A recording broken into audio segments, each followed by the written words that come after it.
عید الفطر کی حقیقت کیا ہے؟ عید کا جو تصور ہے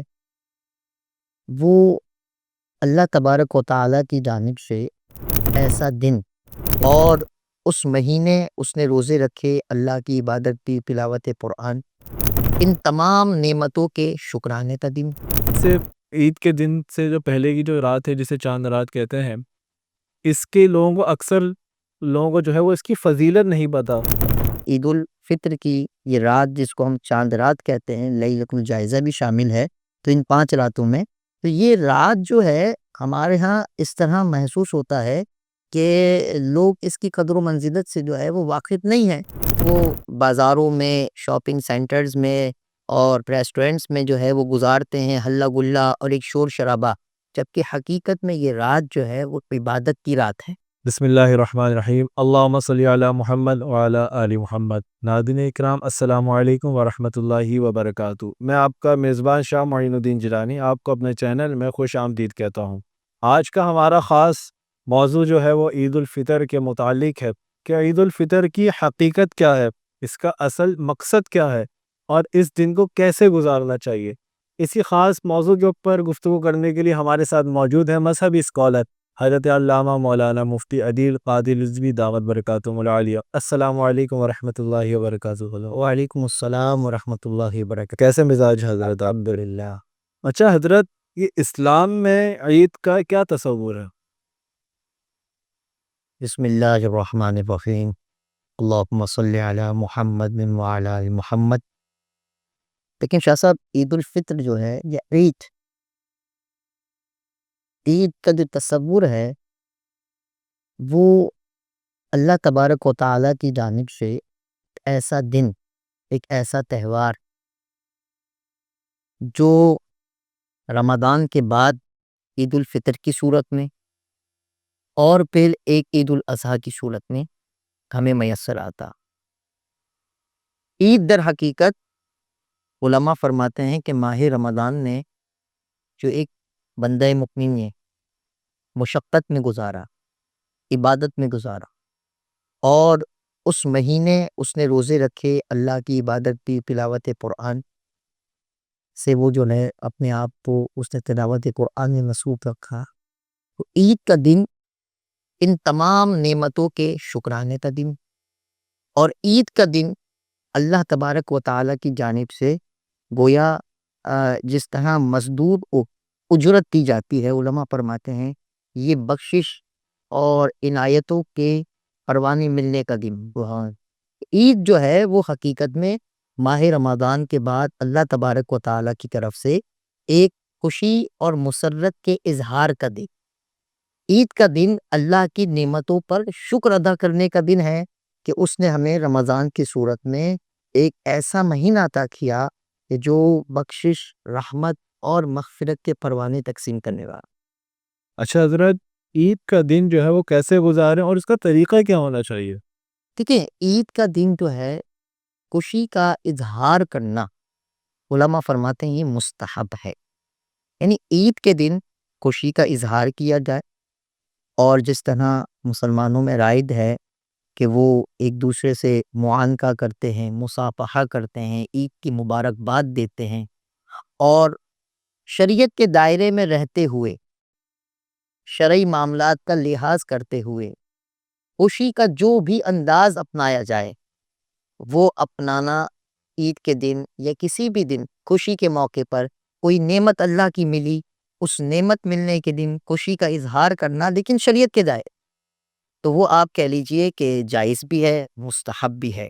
عید کا دن اللہ تبارک و تعالیٰ کے شکر میں مزید اضافہ کر دیتا ہے، اور اللہ تبارک و تعالیٰ کی جانب سے ملنے والے انعامات پر اس کی عبادت میں مزید اضافہ کر دیا جائے، اور عید کا دن اس انداز سے گزارا جائے کہ اللہ تبارک و تعالیٰ کی ناراضگی والے کاموں سے اپنے آپ کو دور رکھا جائے، اور اس عہد کے ساتھ منایا جائے کہ اللہ تبارک و تعالیٰ کے فضل و کرم، اس کی رحمت شامل حال رہی تو وہ آئندہ بھی اپنی زندگی کو اپنے گناہوں سے بچائے رکھے۔ اچھا حضرت، عید کے دن سے جو پہلے کی جو رات ہے جسے چاند رات کہتے ہیں، اس کے لوگوں کو اکثر لوگوں کو جو ہے وہ اس کی فضیلت نہیں پتا، ہمارے معاشرے میں ایک معمول ہے کہ لوگ بازاروں میں ریسٹورنٹ میں جو ہے وہ یہ رات جو ہے یہ ضائع کر دیتے ہیں، تو ہم چاہتے ہیں کہ آپ اس کی فضیلت بتائیں تاکہ لوگوں کو اس کی فضیلت کا معلوم ہو۔ لیکن یہ دو عیدین کی جو راتیں ہوتی ہیں، یعنی عید آنے سے پہلے کی جو رات ہوتی ہے، جسے عرف میں چاند رات کہتے ہیں، شریعت کی اصطلاح میں اس کو لیلۃ الجائزہ کہا گیا۔ اور ابن ماجہ شریف کے اندر ایک حدیث پاک ہے کہ نبی کریم صلی اللہ علیہ وسلم کا فرمان ہے کہ جس نے عیدین کی رات میں، یعنی عید الفطر اور عید الاضحیٰ کی جو رات ہے، یعنی اس کے آنے سے پہلے کی جو رات ہے، اس میں طلب ثواب کے لیے قیام کیا، تو اللہ کے رسول فرماتے ہیں کہ اس دن اس شخص کا دل نہیں مرے گا جس دن لوگوں کے دل جو ہے وہ مر جائیں گے۔ اسی طرح فرمایا، حضرت معاذ بن جبل سے ایک روایت ملتی ہے، رضی اللہ تعالیٰ عنہ سے ایک روایت ملتی ہے کہ فرمایا 5 راتیں ایسی ہیں کہ جس میں اگر شب داری یعنی اس کو عبادت میں گزارا جائے تو وہ اس شخص کے لیے جنت جو ہے وہ واجب ہو جاتی ہے۔ اور اس میں عید الفطر کی یہ رات جس کو ہم چاند رات کہتے ہیں، لیلۃ الجائزہ بھی شامل ہے۔ تو ان 5 راتوں میں تو یہ رات جو ہے ہمارے ہاں اس طرح محسوس ہوتا ہے کہ لوگ اس کی قدر و منزلت سے جو ہے وہ واقف نہیں ہیں۔ لوگ جو ہے وہ اس طرح کا اس رات کو لے کر بے اعتدالی اور بے راہ روی کا شکار ہیں کہ اس رات وہ بازاروں میں، شاپنگ سینٹرز میں اور ریسٹورنٹس میں جو ہے وہ گزارتے ہیں، ہلہ گلہ اور ایک شور شرابہ، جبکہ حقیقت میں یہ رات جو ہے وہ عبادت کی رات ہے۔ ایسا نہیں کہ ہم رمضان کے جانے کا ایسا محسوس ہوتا ہے کہ گویا عرف عام میں اس رات کو لے کر ایسا کہ بس جیسے ہی عید الفطر کا چاند نظر آیا ایسا محسوس ہوتا ہے کہ کوئی معاذ اللہ ہم سے بوجھ اتر گیا، جبکہ حقیقت دیکھیں تو یہ رات بڑی برکت والی رات ہے۔ اور جس کو رمضان میں عبادت کا ذوق اور شوق مل گیا وہ اس رات کو پھر ضائع نہیں کرتا، بلکہ وہ اس رات جو ہے عبادت میں گزار کر گویا یہ آپ کہہ لیجیے انعام ملنے کی رات ہے۔ تو اس کی حدیث مبارکہ میں فضیلت بھی ہے۔ تو یہ رات بھی ان راتوں میں ہے جس کا ذکر اللہ کے رسول صلی اللہ علیہ وسلم کے فرامین سے ملتا ہے کہ جس میں عبادت کرنے والا گویا اپنی مراد کو پہنچتا ہے۔ اچھا حضرت، یہ صدقہ فطر جو ہے اس کو ادا کرنے کا صحیح ٹائم کیا ہے؟ اس کا ٹائم کب سے کب تک ہوتا ہے؟ دیکھیں، صدقہ فطر جو ہے صدقات کی 2 قسم، ایک ہے صدقات واجبہ، ایک ہے صدقات نافلہ۔ صدقات واجبہ میں زکوٰۃ اور صدقہ فطر، ہر صاحب نصاب پر صدقہ فطر جو ہے وہ واجب ہے۔ اور اس کا سب سے افضل ٹائم یہ ہے کہ صبح عید کے دن صبح صادق کے بعد عید الفطر کی نماز ادا کرنے سے پہلے یہ ادا کر دیا جائے۔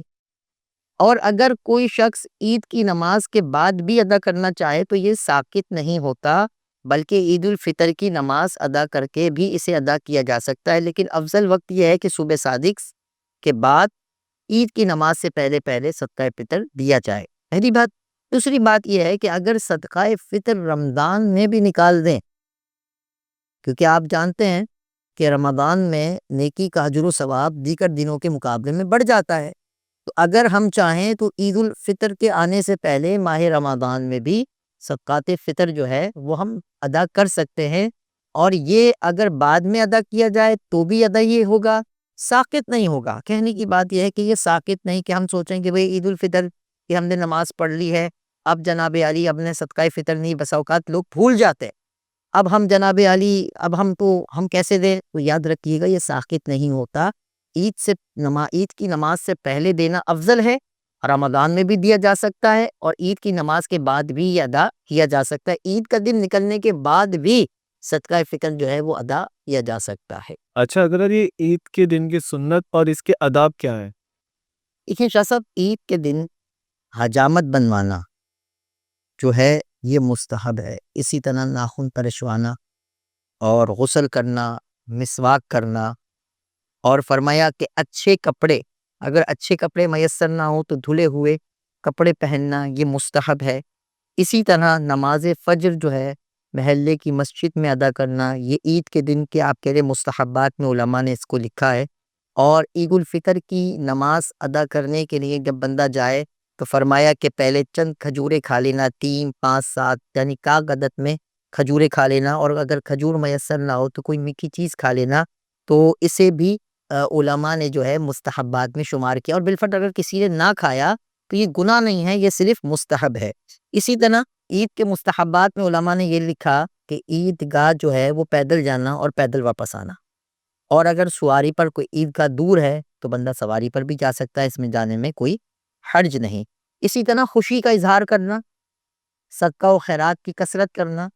اور عید گاہ جاتے وقت اطمینان اور پورے وقار کے ساتھ جانا، نماز عید کی ادائیگی سے پہلے صدقہ فطر ادا کرنا، اور اسی طرح عید کی نماز کے لیے، عید الفطر کی نماز کے لیے جاتے ہوئے راستے میں آہستہ تکبیر پڑھنا،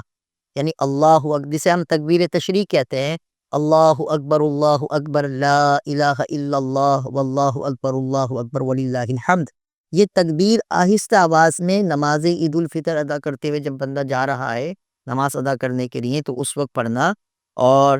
عید الفطر کی نماز میں جو ہے وہ آہستہ، یعنی عید الفطر کی نماز کی ادائیگی پر جاتے ہوئے آہستہ پڑھنا ہے، اور عید الاضحیٰ کی نماز پڑھنے اگر جا رہا ہے تو پھر یہ تکبیر بلند آواز سے پڑھنا جو ہے وہ مستحب لکھا ہے۔ جزاک اللہ حضرت، بہت بہت شکریہ، اللہ پاک آپ کے علم و عمل میں برکت عطا فرمائے۔ ناظرین اکرام، ہمارا اس پروگرام کا وقت اپنے اختتام کو پہنچا۔ اگر آپ کو یہ پوڈ کاسٹ پسند آئے تو اسے دوسروں کے ساتھ ضرور شیئر کریں تاکہ ہم سب مل کر اس عید کا اصل مقصد جو ہے وہ لوگوں تک پہنچا سکیں۔ اگر آپ کو اس پوڈ کاسٹ کی کوئی بات پسند آئی ہو تو لازمی اسے اپنی زندگی میں اپنے اور دوسروں کے ساتھ شیئر کریں۔ اللہ رب العزت سے دعا ہے کہ ہمیں اس کا اصل مقصد سمجھنے کی توفیق عطا فرمائے۔ السلام علیکم ورحمۃ اللہ وبرکاتہ۔